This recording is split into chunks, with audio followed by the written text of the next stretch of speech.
शोध पद्धति क्या है और लीगल एजुकेशन के ऑब्जेक्टिव उद्देश्य कौन कौन से होते हैं, क्यों अपन लीगल एजुकेशन हासिल करते हैं। तो विधिक शिक्षा एक प्रोफेशनल ये है कोर्स है, प्रोफेशनल कोर्स है। तो जो विधि की शिक्षा प्राप्त करना चाहते हैं, विधिक स्नातक लॉ ग्रेजुएट होना चाहते हैं, तो ये उपाधि इसलिए ये लोग करना चाहते हैं कि विधि के क्षेत्र में आगे बढ़ें। क्या कैसे, जैसे वकील बनते हैं, सरकारी वकील, बचाव पक्ष के वकील, law officer, legal advisor, labour officer, इस तरह सिविल जज, बहुत सारे ऐसे ये हैं पोस्ट हैं जो लॉ ग्रेजुएट करके हम आगे बढ़ सकते हैं। कई यानी लॉ के क्षेत्र में बहुत सारे कैरियर हैं, यहाँ तक कि सर्विस में भी, जैसे बीएसपी में हो तो वहाँ लेबर ऑफिसर लॉ ऑफिसर के रूप में कन्वर्ट कर देते हैं यदि आप एलएलबी कर लिए हो तो जो लॉ का नॉलेज है वो कहीं भी उपयोग हो सकता है। ऐसा नहीं है कि वकील ही बनेंगे या जज ही बनेंगे। तो लॉ स्नातक करने के बाद अपन कहीं भी आगे बढ़ सकते हैं। तो इसका उद्देश्य क्या होगा लीगल एजुकेशन का? तो लीगल एजुकेशन का उद्देश्य ये है, महत्वपूर्ण उद्देश्य पहला है मानव समुदाय की चहुमुखी विकास। विधिक शिक्षा का पहला उद्देश्य है कि विधि के छात्रों को मानव समुदाय की चहुमुखी विकास की उन्नति के लिए आवश्यक माना गया है। इस उद्देश्य के लिए बार काउंसिल ऑफ इंडिया और विश्वविद्यालय अनुदान आयोग यूजीसी, विधि परिषद एवं जो संबंधित संस्थाएं हैं इस बारे में बहुत ज्यादा उत्सुक हैं कि विधि की जो शिक्षा है एक उचित वातावरण का निर्माण किया जाए, लॉ पास करके लॉ ग्रेजुएट करके एक अच्छे वातावरण का निर्माण किया जाए।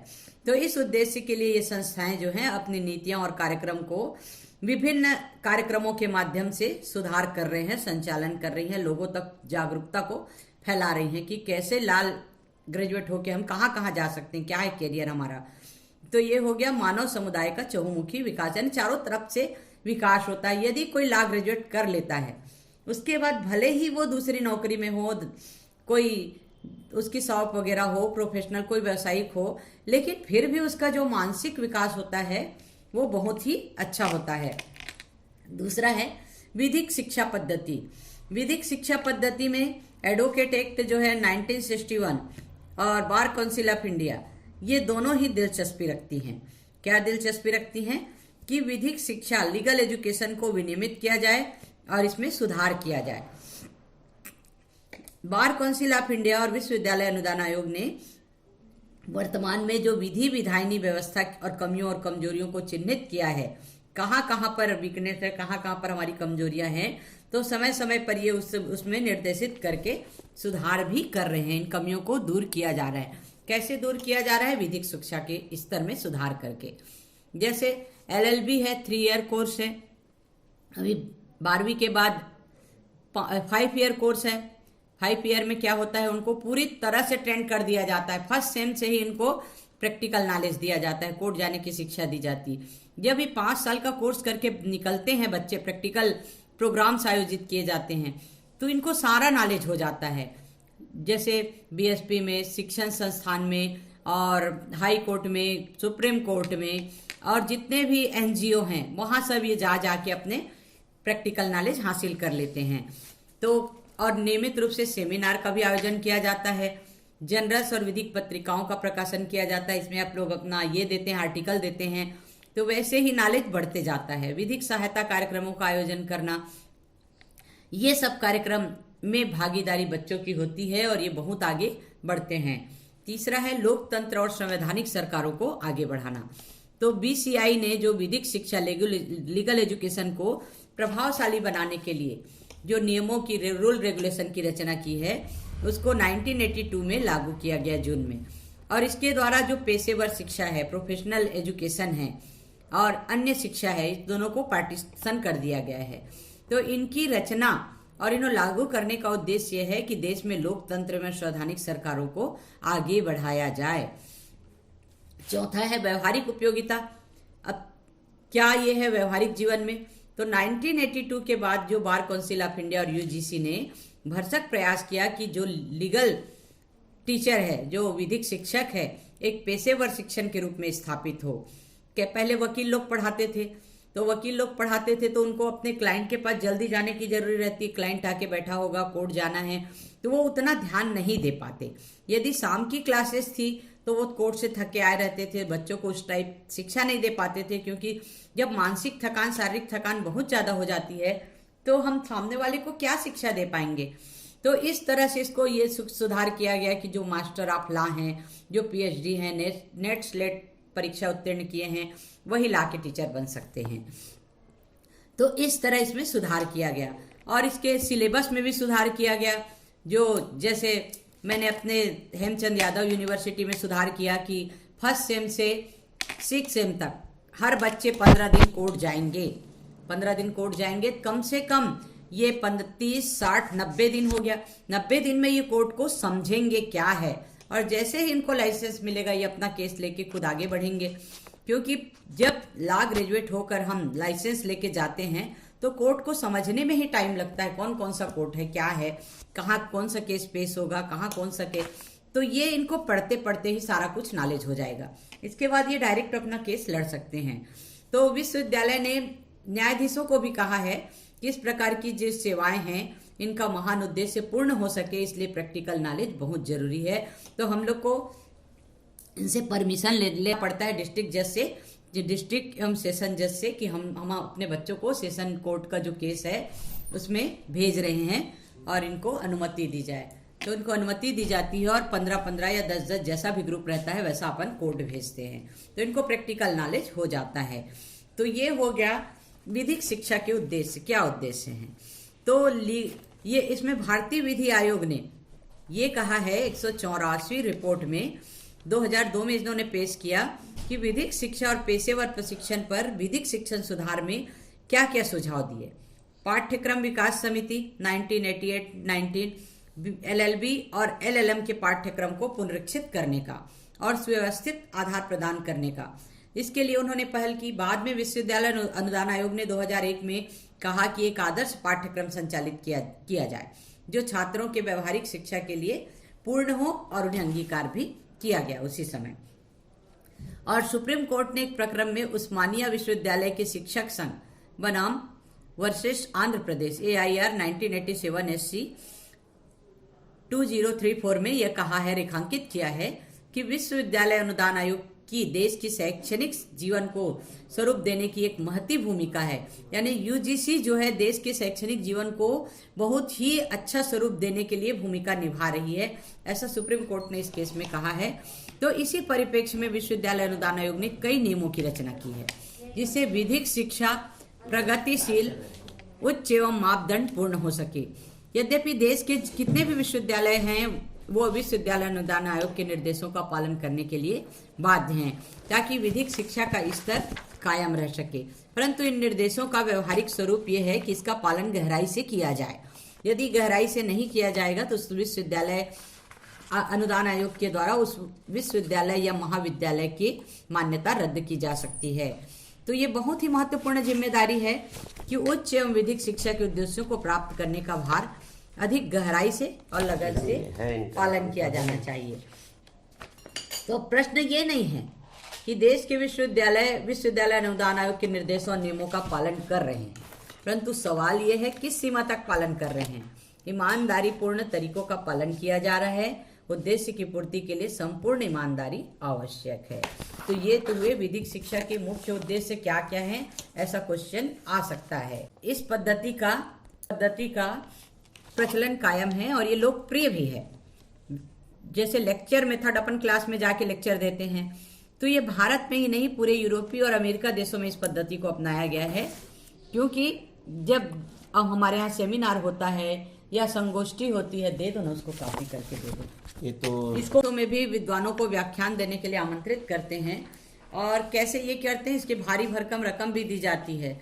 जैसे अभी मैं यहाँ DP विप्र कॉलेज बिलासपुर गई थी नेशनल सेमिनार में, वहाँ भी कई लोगों को बुलाया गया था। उन लोग को कुछ राशि, बैग और मोमेंटो दे रहे थे जिन्होंने अपना ये दिया, तो स्पीच दिया। बंद कर दे भानुमति, थोड़ा एक स्पीच देने के लिए बुलाया जाता है रिसर्च स्कॉलर को और अन्य लोगों को कि अपना आर्टिकल पेश करे या स्पीच दे। तो हायर एजुकेशन, उच्च शिक्षा के क्षेत्र में विशेषकर विधि के पाठ्यक्रम के लिए ये जो मेथड है बहुत व्यवहारिक, सरल और महाविद्यालय और विश्वविद्यालय में बहुधा उपयोग में लाया जाता है। और जो लेक्चर मेथड है वो सैद्धांतिक ज्ञान दिए जाने के मामले में भी उपयोगी है। सिद्धांत का ज्ञान नहीं रहेगा तो व्यवहारिक ज्ञान, प्रैक्टिकल नॉलेज कैसे होगा। तो ये छात्रों के लिए रुचिपूर्ण भी सिद्ध होता है और उच्च शिक्षा की पढ़ाई के कई उद्देश्यों को पूर्ति करती है। तो विधिक शिक्षण में कई उद्देश्यों की पूर्ति करती है। तो कौन कौन से ऐसे उद्देश्य हैं जिसकी पूर्ति करती है? जैसे अपन लेक्चर देने गए हैं क्लास में, यदि बच्चों को ऐसा लगता है कि यहाँ पर डाउट है तो वो तुरंत खड़े होकर पूछ सकते हैं। तो लेक्चर मेथड को सबसे अच्छा मेथड कहा गया है। तो कौन कौन से ऐसे उद्देश्य हैं जिसकी ये पूर्ति करते हैं? पहला है, ये पद्धति सुव्यवस्थित रूप से ताजा सूचना प्रदान करती है। तुरंत जितना नॉलेज उस टीचर को होगा वो तुरंत पेपर में पढ़ के, न्यूज में देख के वो तुरंत बता सकती है कि सुप्रीम कोर्ट ने ये डिसीजन दिया है इस केस में, या हाई कोर्ट ने ये डिसीजन दिया है, अमुक हाई कोर्ट ने। तो इस तरह से ताजा सूचना तुरंत प्रदान करती है और सभी क्षेत्रों में यह ज्ञान उपलब्ध कराती है। हर क्षेत्र का ज्ञान होता है इससे। विधिक शब्दावलियों, सूत्रों को स्पष्ट करती है। जैसे जो कोर्ट नहीं गए हैं वो लीगल लैंग्वेज के बारे में नहीं जानते हैं, और लीगल लैंग्वेज को जानना, कोर्ट की भाषा को जानना और पुस्तक से पढ़ना बहुत अंतर है। तो लीगल नॉलेज इससे हो जाता है, विधिक शब्दावलियों का ज्ञान हो जाता है। संविधियों और अन्य तकनीकी शब्दों के निर्वचन में यह सहायक होती है। निर्वचन, इंटरप्रिटेशन आप लोग पढ़े हैं। तो इंटरप्रिटेशन मतलब हम कोई भी बात बोलते हैं उसके द्विअर्थी शब्द होते हैं। द्विअर्थी शब्द एक हमको हमारे लाभ के लिए होता है, एक हमको क्षति पहुंचाता है। तो हम ऐसे चीजों का उपयोग करेंगे। कानून जो लिखी गई भाषा है कानून में, तो जो एक शब्द जो हमको फायदा पहुंचाता है, समाज के अधिकतर लोगों को फायदा पहुंचाता है, उसको हम स्वीकार करेंगे, एक्सेप्ट करेंगे। पांचवा है, छात्रों में रुचि उत्पन्न करने के लिए यह पद्धति बहुत उपयुक्त है। जैसे मैं बताई कि अभी क्लास चल रही तो जो डाउट्स हैं वो सामने पूछ सकते हैं और तुरंत उनकी जिज्ञासा या जो अंदर मन में है वो तुरंत सॉल्व हो जाता है। तो कक्षा में यह पद्धति सबसे अच्छा और स्वच्छ वातावरण बनाने में सहायक होता है। बच्चे आपस में डिस्कस कर सकते हैं इस बारे में, और कक्षा में छात्रों की जो जिज्ञासा होती है वो तत्काल समाधान हो जाता है। और छात्रों से पूछी गई जानकारी एवं प्रश्नों को यह पद्धति प्रोत्साहित करती है। तो इसके गुण कौन कौन से हैं? तो महाविद्यालय और विश्वविद्यालय में जो लेक्चर मेथड है वो आमतौर से उपयोग किया जाता है और ये मौखिक प्रस्तुतिकरण प्रस्तुत करती है। मौखिक रूप से यानी सामने बोल के। तो यदि छात्र संतुष्ट नहीं है तो तत्काल शिक्षक से प्रश्न पूछ सकता है और उसकी शंका का समाधान प्राप्त कर सकता है। शंका समाधान तुरंत हो सकता है। अब इसकी उपयोगिता क्या होती है? अब उपयोगिता है, ये तो बहुत सरल और उपयोगी पद्धति है और इसी पद्धति को, लेक्चर मेथड को महाविद्यालय और विश्वविद्यालय में अध्यापन के लिए अपनाया जाता है और निरंतर उपयोग में होता है। तो इसके गुण है समय की बचत, इससे समय की बचत होती है। ये पाठ्यक्रम संरचना पद्धति पर आधारित है और ये पद्धति अत्यंत उपयोगी और कारगर है। और शिक्षक को लघु समय में पाठ्यक्रम पूर्ण करना होता है क्योंकि समय कम है, पाठ्यक्रम बढ़ा है, और कम से कम समय में पाठ्यक्रम को पूर्ण करने के लिए लेक्चर मेथड एकमात्र विकल्प है। दूसरा है, अध्यापन में न्यूनतम साधनों से सामना। देश की जो उच्च शिक्षा व्यवस्था है उसमें शिक्षकों की कमी एक महत्वपूर्ण समस्या है, अहम समस्या है। तो अन्य संसाधनों की भी कमी है। ऐसी स्थिति में लेक्चर मेथड को अपनाया जाता है और उसकी समस्या का समाधान तुरंत निकाला जाता है। तो विशेषकर उच्च शिक्षा के क्षेत्र में लेक्चर मेथड सफल प्रयोग हो रहा है। तीसरा है, तत्काल सुधार या संशोधन। यदि शिक्षक की ओर से कोई त्रुटि हो जाती है, तत्काल इस पद्धति में संशोधन और सुधार हो जाता है, कर भी दिया जाता है, जबकि अन्य पद्धति इस प्रकार की गलती को तत्काल सुधार या संशोधन नहीं कर पाती। चौथा है, सही वातावरण निर्मित करने में यह पद्धति सहायक है। कक्षा में छात्रों के बीच एक सही वातावरण का निर्माण किया जाना बहुत जरूरी है और इस उद्देश्य की पूर्ति के लिए व्याख्यान पद्धति, लेक्चर मेथड ही श्रेष्ठ है। पांचवा है, व्याख्यान। लेक्चर मेथड अपनाने में सबसे अधिक सरल है। कम समय में ज्यादा पाठ्यक्रम पूर्ण करना इसी पद्धति के द्वारा ही हो सकता है और विषय के मूलभूत सिद्धांतों को समझने के लिए भी यह पद्धति सर्वश्रेष्ठ है और इसमें किसी भी उपकरण की जरूरत नहीं पड़ती। टीचर सामने खड़ा होगा, बच्चे सामने रहेंगे, अपने बेंच में बैठे रहेंगे और टीचर अपना लेक्चर देके चले जाएगा। नौवां, विषय वस्तु को समझने इस पद्धति मानते हैं। अब लेक्चर मेथड के दोष क्या क्या हैं? पहला दोष है, इस पद्धति में छात्रों की कोई रचनात्मक भूमिका नहीं होती, वे केवल निष्क्रिय और शांत सुनने वाले ही होते हैं। दूसरा, यानी लेक्चर दे रहा है टीचर और जो स्टूडेंट है वो बढ़िया आराम से सुन रहा है, लास्ट में डाउट अपना क्लियर किया जाता है। विधि जैसे व्यवहारिक विषय में यह पद्धति उतनी उपयोगी नहीं होती। इसमें प्रैक्टिकल नॉलेज बहुत जरूरी होता है। इसमें बच्चा सुन रहा है, टीचर ये करके लेक्चर देके निकल गया। अब हर बच्चे में वो क्वालिटी नहीं होती कि उसके उठ के अपना डाउट क्लियर कर सके। हर कोई इतने कॉन्फिडेंस लेवल अच्छे नहीं होते। लेकिन लीगल एजुकेशन में जब हम वकील बनने जा रहे हैं तो उनको कॉन्फिडेंस लेवल ऊंचा रखना पड़ेगा और वो फुल कॉन्फिडेंस के सामने, जज के सामने गवाही ले सकता है, जज के सामने आर्गूमेंट कर सकते हैं। यदि खुद दबा सहमा डरा हुआ रहेगा तो वो जज के सामने गवाही कैसे लेगा, जज के सामने आर्गूमेंट कैसे करेगा, बेल में आर्गूमेंट कैसे करेगा।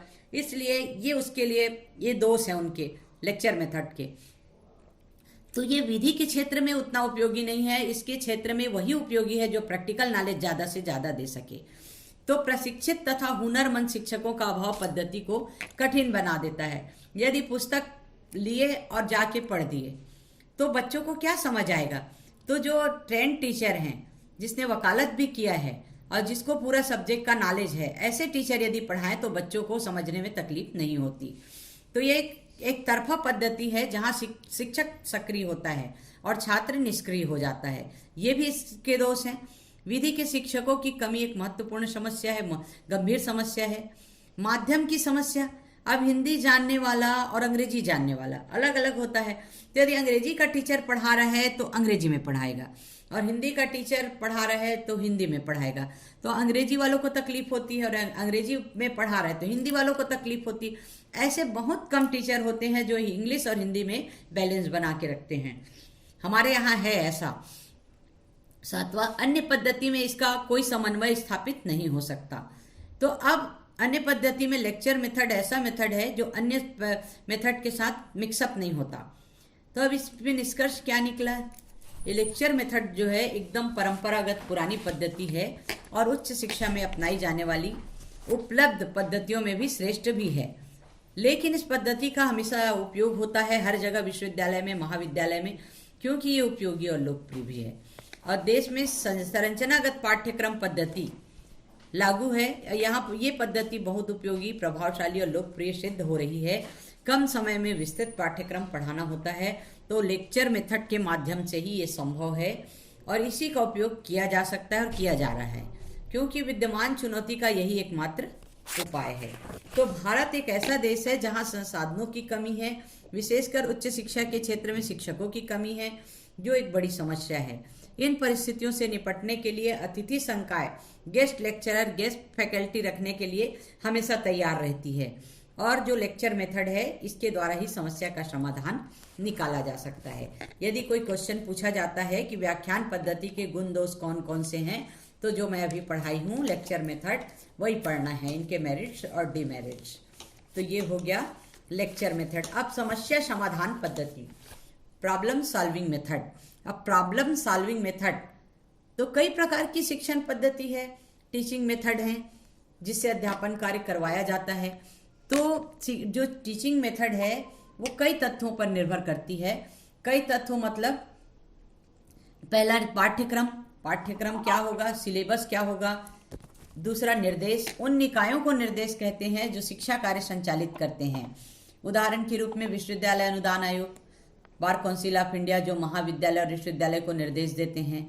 उक्त संकाय न केवल निर्देश देते हैं अपितु परीक्षा की योजनाओं और आदर्श पाठ्यक्रम की रूपरेखा भी तैयार करते हैं। LLB का पाठ्यक्रम जो है BCI करती है, बार काउंसिल ऑफ इंडिया करती है। ऑल इंडिया के लिए एक समान सिलेबस होता है। आदर्श रूप, इसके पैटर्न क्या होंगे? तो जो आदर्श रूप पैटर्न ये तैयार करते हैं जिसका संबंध महाविद्यालय और विश्वविद्यालयों को पालन करना पड़ता है। बार काउंसिल ऑफ इंडिया जो सिलेबस बनाएगी वो महाविद्यालयों को और विश्वविद्यालयों को, यूनिवर्सिटी को और कॉलेजों को पालन करना पड़ता है। तो शिक्षण की मूलभूत सामान्य पद्धति का वर्गीकरण और विभिन्न प्राधिकारियों द्वारा किया जाता है और इसमें तत्काल निर्देश और सुझाव दिए जाते हैं जिसका पालन करना होता है। तो उच्च शिक्षा के लक्ष्य को अर्जित करने के लिए शिक्षण पद्धति का सावधानी पूर्वक चयन किया जाता है और ये जरूरी भी है। इसके लिए कई मेथड हैं, कई पद्धतियां हैं, तकनीकी एवं आदर्श रूप विद्यमान हैं। तो इसका पैटर्न यानी शिक्षण की किसी भी एक पद्धति पर सर्वमान्यता नहीं है। विशेष स्तर उच्च शिक्षा के अध्यापन की पद्धति के संबंध में कदापि संभव नहीं है। अपना ऑडियो बंद करो। दे दो ना। एक पद्धति का सर्वमान्यता नहीं है, विशेषकर उच्च शिक्षा के अध्यापन की पद्धति के संबंध में कदापि संभव नहीं है। फिर भी शिक्षण की कुछ ऐसे मेथड हैं जो उच्च शिक्षा में अध्यापन की में प्रयुक्त किया जा सकता है। कौन कौन से मेथड हैं? पहला है मौखिक पद्धतियां। जैसे मौखिक पद्धति में विचार विमर्श, व्याख्यान को भी शामिल किया जा सकता है, जैसे सेमिनार, संगोष्ठी आयोजित करते हैं। अवलोकन पद्धति में फिल्म, चार्ट, नक्शे हाथ से बनाए जाते हैं, जो चित्र, उसका अवलोकन छात्र करते हैं और बहुत जल्दी सीख जाते हैं। जैसे मैं लीगल हिस्ट्री में चार्ट बना के सिखाती थी, तो उससे बच्चों के माइंड में तुरंत आ जाता है कि प्रशासनिक और न्यायिक पद्धति कौन कौन सी होगी, हमारे लीगल हिस्ट्री यानी हमारा जो भारत का इतिहास है उसमें कैसे कैसे संशोधन किए गए, कहाँ कहाँ पर क्या हुआ, ये चार्ट बनाने से, डायग्राम बनाने से तुरंत समझ में आ जाते हैं। तो पहला हो गया मौखिक, दूसरा हो गया अवलोकन। अब तीसरा है व्यवहारिक पद्धति। व्यवहारिक पद्धति में क्या है? प्रयोग, एक्सपेरिमेंट, प्रयोग करके देखा जाता है। तो व्यवहारिक स्वरूप में हमारे लॉ एजुकेशन में, लीगल एजुकेशन में प्रदर्शन पद्धति, क्लिनिकल मेथड, इसको बोलते हैं क्लिनिकल मेथड। तो इसमें मूट कोर्ट जैसे अपन 5th सेम में करवाते हैं, और उसके बाद विधिक सहायता शिविर लीगल रूप से लगाया जाता है, कहीं भी जैसे प्रदर्शनी लगी है, कुछ लगा है, या गांव-गांव में लीगल सहायता, लीगल हेल्प के लिए शिविर लगाया जाता है। लोक अदालत, विधिक शिक्षा, ये सब आते हैं इस मेथड में। तो व्यवहारिक रूप से ये व्यवहारिक पद्धति में बहुत जरूरी है। और पैरा लीगल सर्विस भी आ गया है, तो जो लॉ कर रहे हैं वो बच्चे जाके गांव-गांव जाके कानून की शिक्षा देते हैं। तो इस तरह से ये लीगल व्यवहारिक मेथड है, प्रैक्टिकल मेथड है। तो समस्या समाधान पद्धति, प्रॉब्लम सॉल्विंग मेथड। अब किसी भी समस्या का समाधान बहुत जरूरी है, तो समस्या समाधान पद्धति एक वैज्ञानिक पद्धति मानी जाती है, क्योंकि किसी भी समस्या का समाधान वैज्ञानिक ढंग से हल खोजती, समस्या का वैज्ञानिक ढंग से ही हल खोजती है। और एक वैज्ञानिक तरीके से जो पद्धति है उसको नई चीजों को खोज करती है। तो ये पद्धति धीमी और समय लेने वाली जरूर है, लेकिन इस माध्यम से एक निश्चित समय में पाठ्यक्रम पूर्ण करना बहुत कठिन है। अतः संरचनात्मक पाठ्यक्रम पद्धति ये वर्तमान में चल रहा है, ये उपयुक्त और व्यवहारिक नहीं है। यद्यपि BCI, bar council of India ने रूल 21 में 21 में स्पष्ट किया है कि प्रत्येक विश्वविद्यालय को व्याख्यान पद्धति के साथ, लेक्चर मेथड के साथ अत्याधुनिक तकनीकों का, जैसे समस्या समाधान पद्धति, मूट कोर्ट, नकली मुकदमा, जैसे अपन मूट कोर्ट में करवाते हैं 5th सेम में, तो वो सब होना चाहिए। ऐसा BCI का रूल है, रूल 21। तो समस्या समाधान पद्धति का व्यवहारिक स्वरूप क्या है? इसको एक प्रकार से स्मॉल रिसर्च कह सकते हैं, छोटा रूप कह सकते हैं, छोटा शोध कह सकते हैं, क्योंकि छात्रों को किसी भी समस्या के समाधान में कौन कौन से कदम उठाने पड़ते हैं। पहला है किसी समस्या का समाधान करना, पहचान करना। समस्या नहीं समझोगे तो पहचान, ये आगे कैसे बढ़ोगे, समाधान कैसे करोगे? तो पहला है किसी समस्या की पहचान करना। दूसरा परिकल्पना, हाइपोथेसिस तैयार करना, जैसा कि शोध कार्य में किया जाता है। तीसरा आंकड़े एकत्र करना।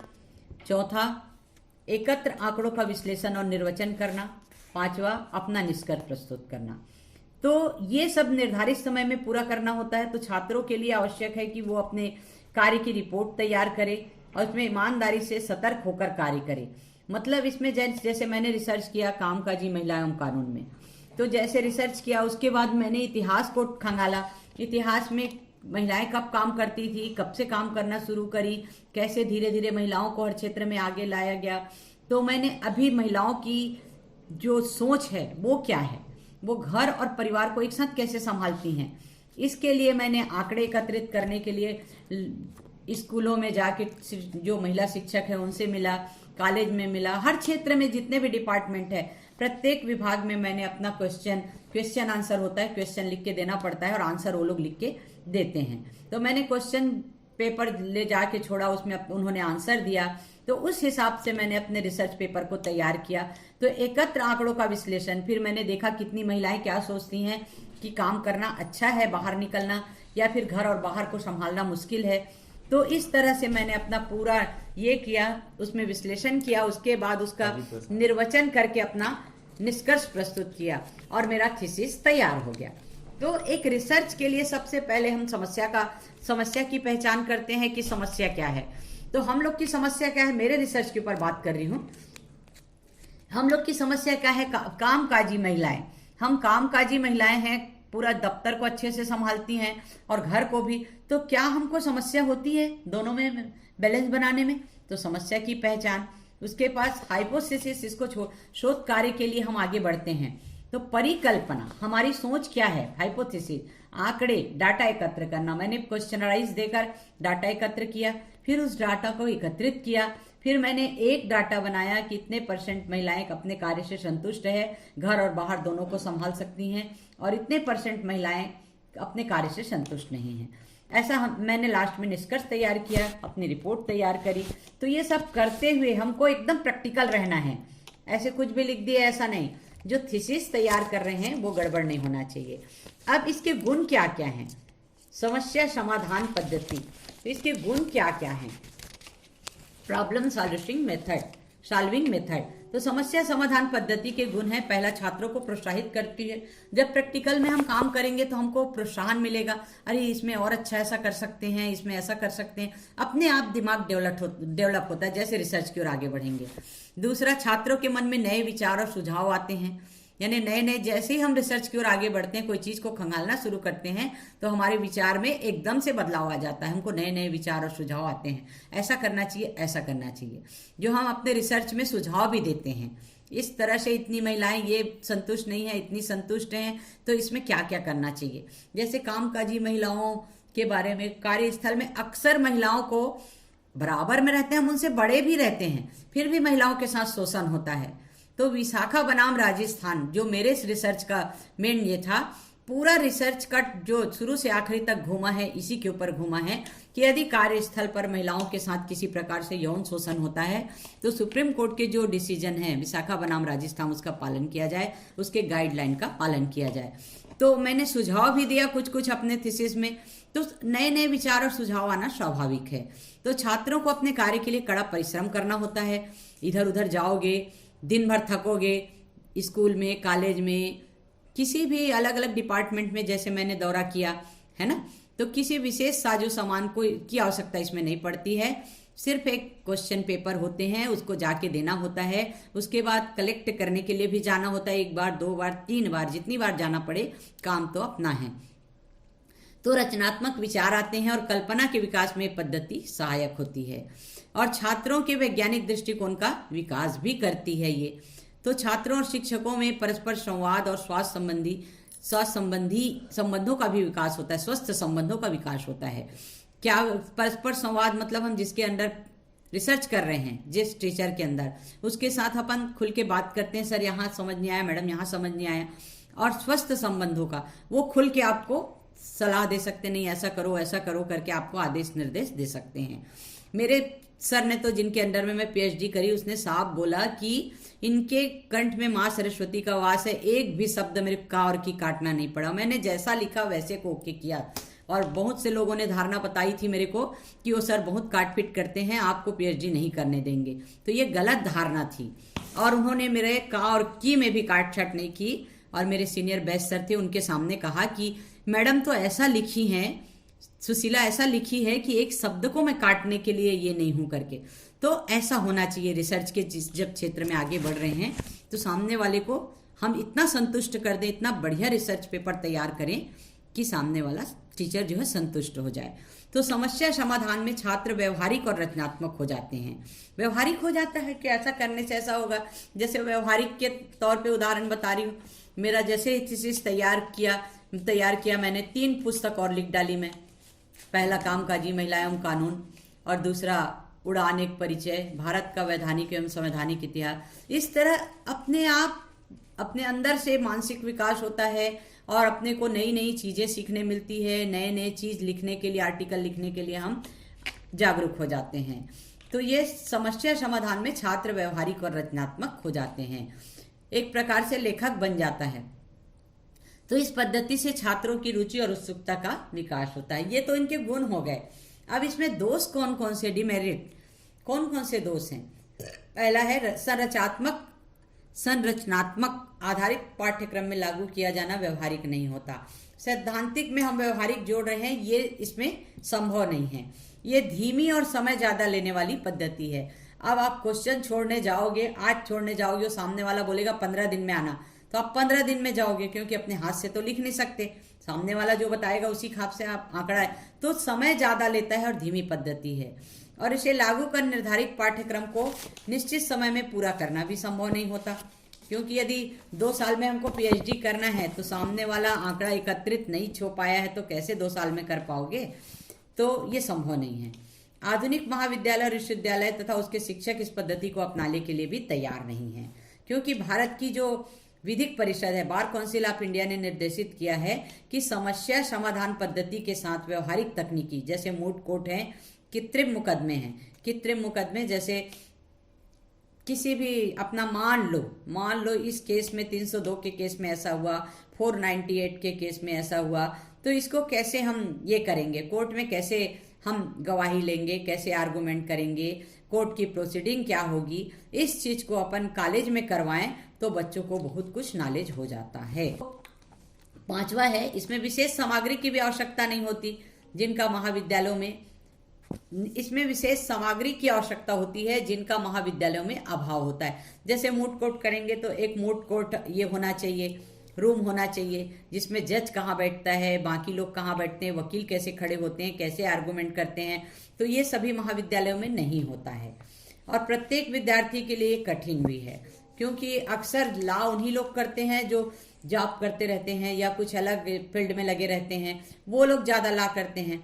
और जिसको लॉ के फील्ड में ही आगे बढ़ना है उनके लिए 12th बेस पे है, 12th के बाद BA LLB, BCom LLB, BBA LLB ये सब करते हैं, तो ये इनके लिए भी कठिन हो जाता है। व्यवहारिक प्रैक्टिकल नॉलेज, इसमें व्यवहारिक कार्य पर ज्यादा बल प्रदान किया जाता है, प्रैक्टिकल नॉलेज ज्यादा दिया जाता है। जैसे आप BA LLB कर रहे हो आप बड़ी यूनिवर्सिटी से, तो सुप्रीम कोर्ट जाने बोल रहे हैं आपको महीने भर के लिए, तो सुप्रीम कोर्ट जाने के लिए पैसे भी चाहिए। जैसे आप दुर्ग रायपुर में रहते हो तो आने जाने के लिए पैसे भी चाहिए, आप 15 महीना भर वहां रहोगे, 15 दिन वहां रहोगे, उसके लिए भी पैसे चाहिए। प्लस आप जहाँ ठहरे हो वहां से जो सीनियर है जिसके अंडर में आप कर रहे हो वहां भी जाने के लिए पैसा चाहिए, तो इसमें थोड़ा स्टूडेंट के लिए कठिन है। और इसके लिए हुनरमंद और प्रशिक्षित शिक्षकों की आवश्यकता पड़ती है, स्किल्ड और ट्रेंड। तो हर कोई ट्रेंड नहीं होता ना, जो शिक्षक डायरेक्ट PSC से आते हैं वो तो अपना पुस्तक निकाले, पढ़ दिए, हो गया काम अपना खत्म, हो गया 2 पीरियड हो गया, 3 पीरियड हो गया। लेकिन जो ट्रेंड शिक्षक होते हैं उनको 40 मिनट का समय लिमिट नहीं रहता, वो पढ़ाते पढ़ाते भूल जाते हैं कि समय हो गया है, वो 1 घंटा भी खिंच जाता है। तो इस तरह से जो ट्रेंड शिक्षक होते हैं, स्किल्ड होते हैं, उनको उनकी आवश्यकता होती है, जबकि वो नहीं है ऐसे फील्ड में, हमारे लॉ के फील्ड में वैसे बहुत कम है। तो धीमी गति से समझ आ सकने वाले छात्र के लिए तो ये और भी ज्यादा समस्या है। कई बच्चे जल्दी से किसी चीज को एक्सेप्ट नहीं करते हैं, जल्दी से वो अपने नॉलेज में नहीं लेते हैं, उनकी मेमोरी कम काम करती है, उस समय ये समस्या समाधान पद्धति जो है दोष है, उनका दोष है। तो समस्या समाधान पद्धति एक वैज्ञानिक पद्धति मानी गई है, वैज्ञानिक पद्धति है, और ये वैज्ञानिक आधार पर समस्या का समाधान निकालती है, और ये वैज्ञानिक तरीके से कई चीजों की खोज करती है। फिर भी इस पद्धति में कई त्रुटियां हैं, कई कमियां हैं, आमतौर पर इसे अपनाया नहीं जाता, फिर भी यह धीमी और ज्यादा समय लेने वाली पद्धति है। तो कई कारणों से इसे नहीं अपनाया गया, इसके लाभ भी हैं और हानि भी हैं, जैसा कि हमने ऊपर में पढ़ा। सबसे पहले तो इस पद्धति को अपनाने के लिए संरचनात्मक पाठ्यक्रम को अपनाने वाली संस्थाओं को निर्धारित समय में पाठ्यक्रम को पूर्ण कर पाना संभव नहीं होता, और यहाँ इसे लागू नहीं किया जा सकता। और द्वितीय रूप में कहा जा सकता है कि धीमी और समय ज्यादा लेने वाली पद्धति है, इसलिए इसको अपनाना संभव ही नहीं है। ज्यादातर लेक्चर मेथड ही प्रयोग में आता है। बार काउंसिल ऑफ इंडिया ने रूल 21 में कहा है कि इसे पूर्ण रूपेण अपनाना संभव नहीं है, कुछ हद तक इसको अपनाया जा सकता है। यदि आप लोग के LLM में क्वेश्चन आता है समस्या समाधान पद्धति का विवरण प्रस्तुत कीजिए, क्या ये व्यवहारिक पद्धति है, कारण बताइए, तो आपको यही लिखना है जो मैंने अभी ऊपर समझाया। आज की क्लास यहीं खत्म करते हैं।